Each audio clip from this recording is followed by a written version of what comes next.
ചട്ടങ്ങൾ ലംഘിച്ചാൽ കൊടിയായാലും വടിയായാലും നടപടിയെടുക്കുന്ന സർക്കാരാണ് കേരളം ഭരിക്കുന്നതെന്ന് പി ജയരാജൻ കോടതിയിൽ ഹാജരായി മടങ്ങുന്നതിനിടെ കൊടിസുനി മദ്യപിച്ച സംഭവത്തിൽ കർശന നടപടി സ്വീകരിച്ചിട്ടുണ്ട്. മാധ്യമങ്ങളുടെ വാർത്ത കണ്ടല്ല നടപടി സ്വീകരിച്ചതെന്നും ജയിൽ ഉപദേശക സമിതി അംഗമായ പി ജയരാജൻ കണ്ണൂരിൽ പറഞ്ഞു. ജയിലിനകത്തായാലും പുറത്തായാലും തടവുകാർ അച്ചടക്കം പാലിക്കണമെന്ന് ജയിൽ ഉപദേശക സമിതി അംഗം പി ജയരാജൻ പറഞ്ഞു.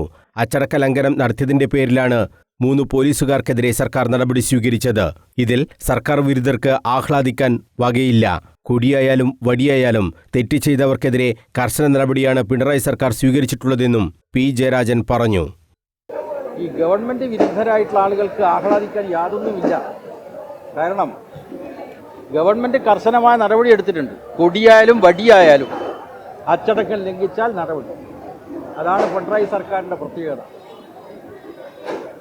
പിണറായി സർക്കാർ തെറ്റ് ചെയ്തവർക്കെതിരെ മുഖം നോക്കാതെ നടപടി സ്വീകരിക്കും എന്നതിൻ്റെ പ്രത്യക്ഷമായിട്ടുള്ള ഉദാഹരണമാണ് ഇങ്ങനെ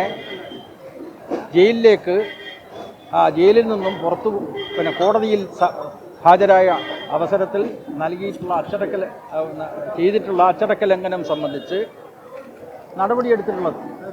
കൊടിസുനിയും സംഘവും മദ്യപിക്കുന്നതായ വാർത്ത കണ്ടല്ല നടപടികൾ സ്വീകരിച്ചിട്ടുള്ളത്. ഇന്റലിജൻസ് റിപ്പോർട്ടിന്റെ അടിസ്ഥാനത്തിലാണ് 3 പോലീസുകാരെ സസ്പെൻഡ് ചെയ്തത്. തടവുകാരെ കോടതിയിൽ ഹാജരാക്കുമ്പോൾ പോലീസ് എസ്കോർട്ട് ഉണ്ടാകും. അവർക്ക് വീഴ്ചയുണ്ടായി എന്ന് ഇന്റലിജൻസ് റിപ്പോർട്ട് ചെയ്ത ഉടൻ തന്നെ നടപടി സ്വീകരിച്ചിട്ടുണ്ടെന്നും ജയരാജൻ പറഞ്ഞു. ഇവിടെ നിങ്ങൾ ഏതെങ്കിലും മാധ്യമ പ്രവർത്തകന്മാർ വാർത്ത നൽകിയതിൻ്റെ അടിസ്ഥാനത്തിലാണോ സർക്കാർ നടപടിയെടുത്തത്? ആണോ? സർക്കാർ നടപടിയെടുത്തത് സർക്കാരിൻ്റെ സംവിധാനത്തിൻ്റെ ഭാഗമായി സർക്കാരിൻ്റെ ഇൻ്റലിജൻസ് റിപ്പോർട്ടിനെ അടിസ്ഥാനപ്പെടുത്തിയിട്ടാണ് സർക്കാർ നടപടിയെടുക്കുന്നത്. അതായത്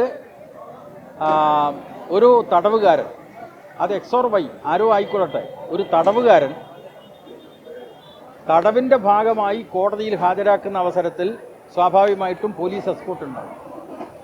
അപ്പോൾ പോലീസ് എസ്കോർട്ടിനകത്ത് തെറ്റായിട്ടുള്ള കാര്യങ്ങൾ ചെയ്തു കഴിഞ്ഞാൽ പോലീസുകാർക്കെതിരായിട്ട് നടപടി വന്നു. കൊടിസുനിക്ക് ഇനി പരോളില്ല എന്ന നിലപാടാണ് സർക്കാർ സ്വീകരിച്ചത്. കൊടിയുടെ നിറം നോക്കാതെ നടപടി എടുക്കും. കൊടിസുനിയുടെ പരോൾ റദ്ദാക്കിയതിലും പോലീസുകാരെ സസ്പെൻഡ് ചെയ്തതിലും ഇക്കാര്യങ്ങളാണ് വ്യക്തമാകുന്നതെന്നും പി ജയരാജൻ പറഞ്ഞു. News bureau, Kannur.